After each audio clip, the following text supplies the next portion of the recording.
পণ্ডিত প্রতিনিয়ত ভোরবেলা ব্রহ্ম মুহূর্তে স্নান করত। বাবা যারা ভক্তি জগতে আছেন, যারা ভজন জগতে আছেন, এটাই কর্তব্য। ভোর 3টে থেকে 3:30-এর ভিতরে বাবা স্নান করতে হবে, এটা হলো ব্রহ্ম স্নান। 3:30 থেকে 4:30 পর্যন্ত বাবা যারা স্নান করে, এটা হলো বাবা দেব স্নান। আর 4:30 থেকে বাবা 5:30 থেকে স্নান করলে সেটা হবে ঋষি স্নান। আর এই 5:30 থেকে বাবা 6:30 ভিতরে যারা স্নান করবে, ওই 8টার ভিতরেও যদি করে বাবা, সেটা হবে মনুষ্য স্নান। একটা কথা বলে যাই বাবা, এই 8টার পরে যেন কেউ স্নান টান করো, কারণ 8টার পরে যারা স্নান করে শাস্ত্র বলছে বাবা ওটা নাকি বাবা রাক্ষসের স্নান হয়ে যায়।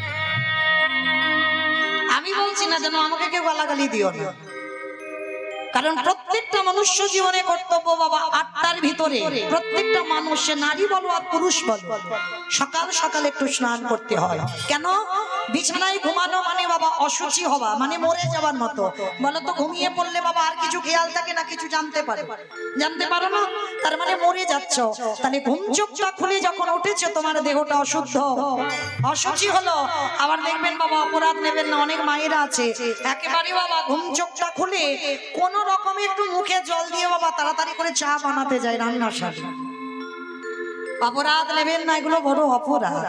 ঘরের ঘরণী তো আমি অর্থাৎ নারী জাতি, কারণ যতক্ষণ না তোমার স্নান হয় ততক্ষণ তোমার অধিকার নয় তুমি রান্নাঘরে প্রবেশ করো।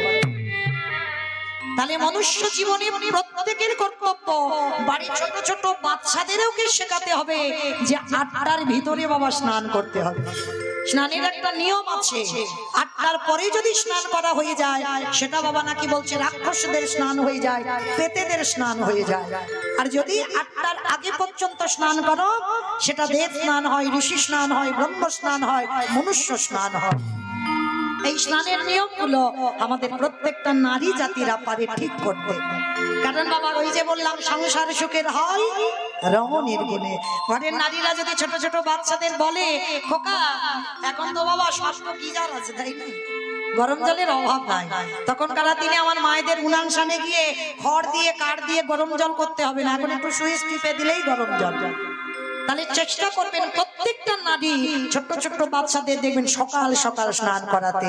দেখবেন বাবা সকালে যদি স্নান করে যদি ভগবানের মন্দিরে একবার যাও না, সারা দিনের মধ্যে তোমার দেহটা একেবারে মন পবিত্র হয়ে থাকবে।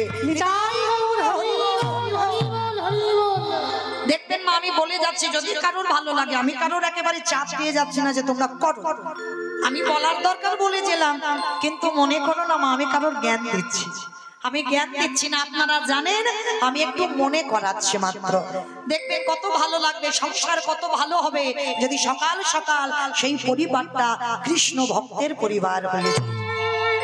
আজকের নিমাই প্রতিদিন ব্রহ্ম মুহূর্তে স্নান করত, আর ব্রহ্ম মুহূর্তে স্নান করে বাবা প্রতিদিন হরিনাম করত।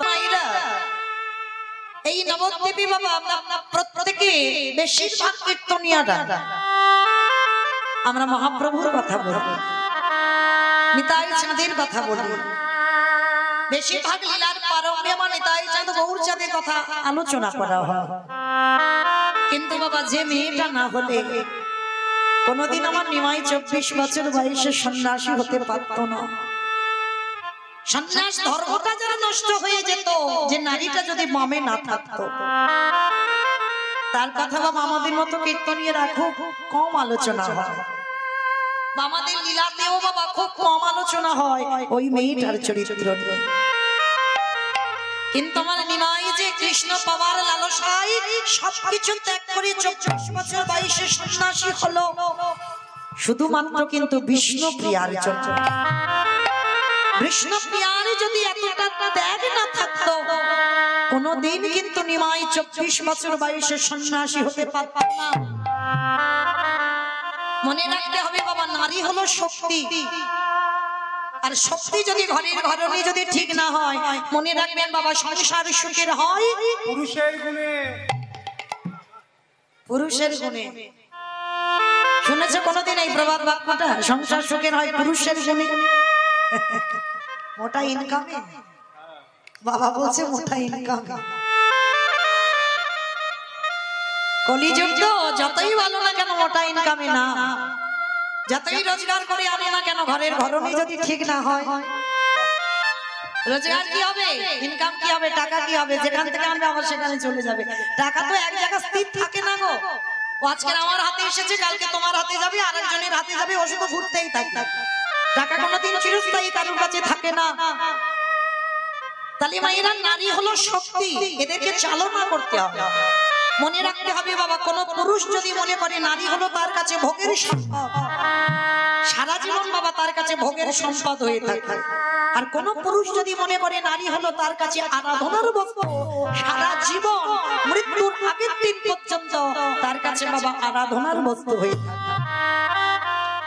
তা এই বিষ্ণু প্রিয়ার জন্য কিন্তু নিমাই সন্ন্যাস ধর্মটা রাখতে পেরেছিল, না হলে নিমাই রাখতে পারতো না। বিষ্ণু প্রিয়ার জন্য রেখেছিল। কত বড় ত্যাগ ছিল আমার এই বিষ্ণু প্রিয়া, কত ভালোবাসতো আমার এই নিমাই পণ্ডিতকে।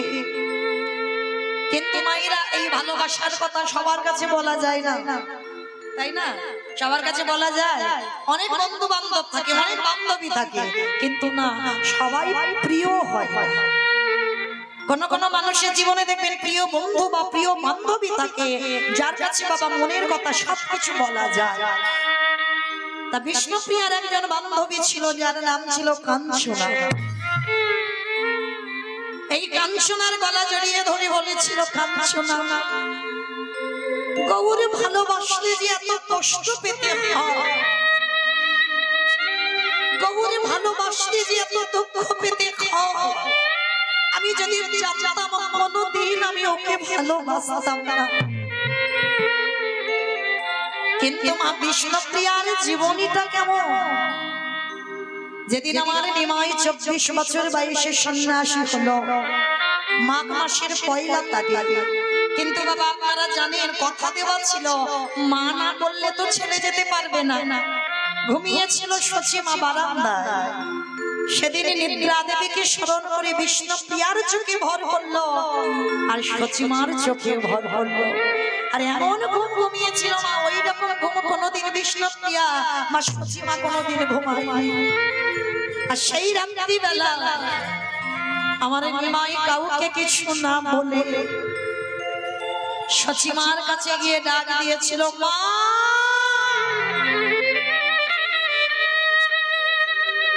আমায় বিদায় দাও, আমি সন্ন্যাসী।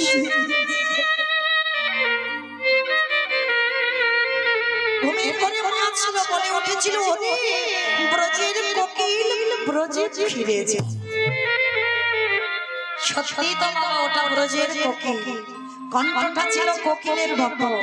যেই বলল ব্রজের কোকিল ব্রজে ফিরে যা, সেই রাতের অন্ধকারে নিমাই কাউকে কিছু না বলে শেষ বেলার মতো মাকে প্রণাম করে চিরজীবনের মতো সন্ন্যাসী হয়ে চলে গেল। চারিদিকে যখন পরিষ্কার হলো, ঘুমটা ভেঙে গেল। দেখে না বিষ্ণুপ্রিয়ার দরজা বন্ধ।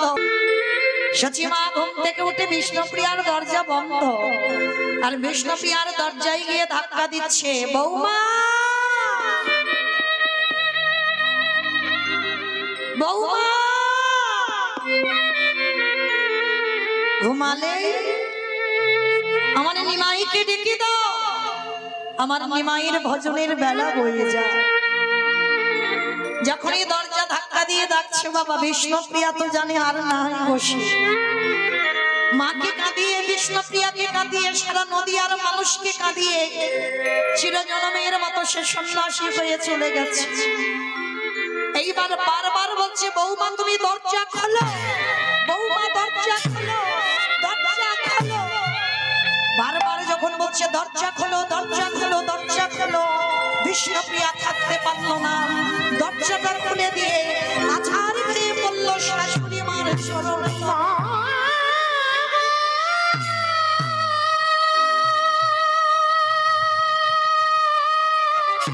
কি বৌমা, কি হয়েছে তোমার?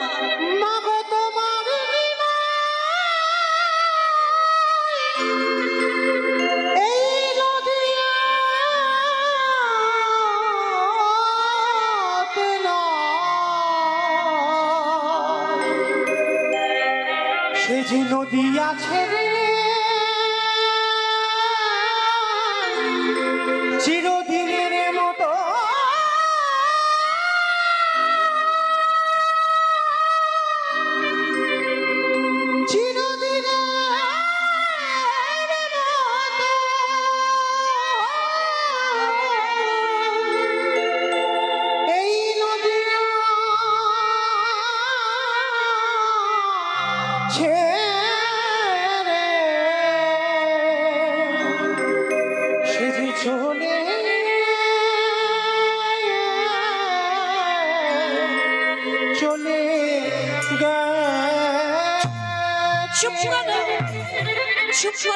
তুমি বলো না আমার নিমাই আমাকে না বলে কোনোদিন কোথাও যেতে পারে না। ও যে আমায় কথা দিয়েছিল আমি না বললেও যাবে না। শাশুড়ি মা পাগলিনী হয়ে গেল, মা যাবে না। যে মার কোলে বসে 8টা মেয়ে মারা গেছে, যে মায়ের বড় ছেলেটা সন্ন্যাসী হয়েছে, যে মা স্বামী হারা, যে মায়ের নিমাই ছিল একমাত্র ভরসা, সেও ছিল জনমের মতো চলে গেল। কি গো সে মা কি আর মা আছে? আমরা একটা সন্তান হারালে মনে মনে কত অভিমান করি, ঠাকুর ঘরে যাব না, ঠাকুরকে ডাকবো না, আমার কোল থেকে আমার সন্তান কেড়ে নিল। আমাদের যদি এত অভিমান হয় তাহলে আজকে সচিমার দশাটা। যাকে দেখতে পাচ্ছে তাকে ধরে বলছে বলো না, বলো না তোমরা আমার নিমাইকে দেখেছো, তোমরা দেখেছো আমার নিমাইকে, আমার নিমাই কোথায় গেছে? রাত্রিতে শয়নে ছিল গো, সকাল থেকে আমি আর দেখতে পাচ্ছি না, বলো না কেউ তোমরা দেখেছো?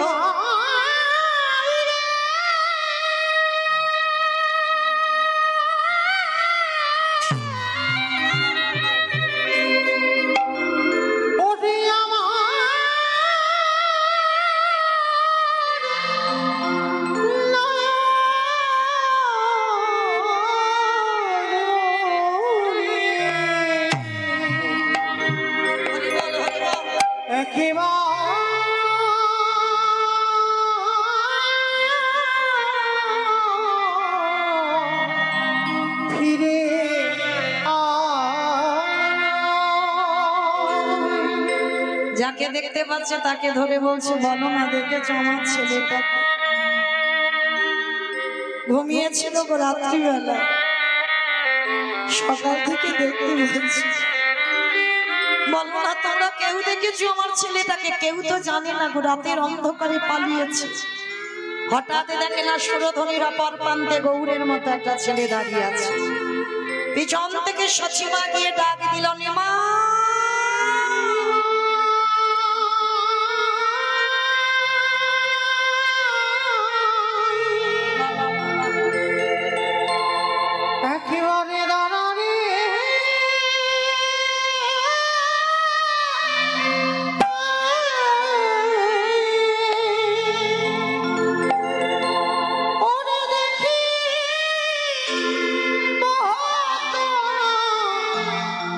তোমার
তোকে শেখাতাম না বাবা।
ওই মেয়েটাকে আমি কি বোঝাবো, কি বলবো?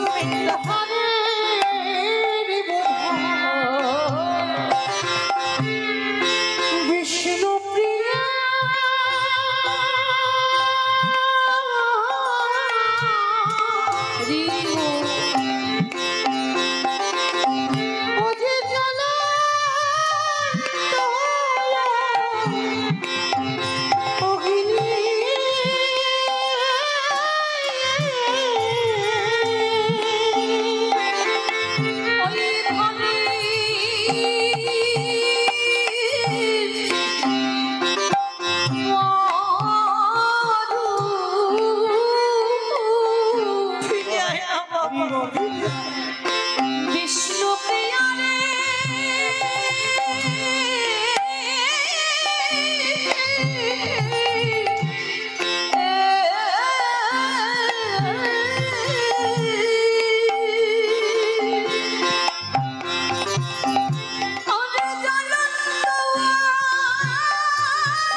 কৃষ্ণ নাম কর বাবা, সন্ন্যাসী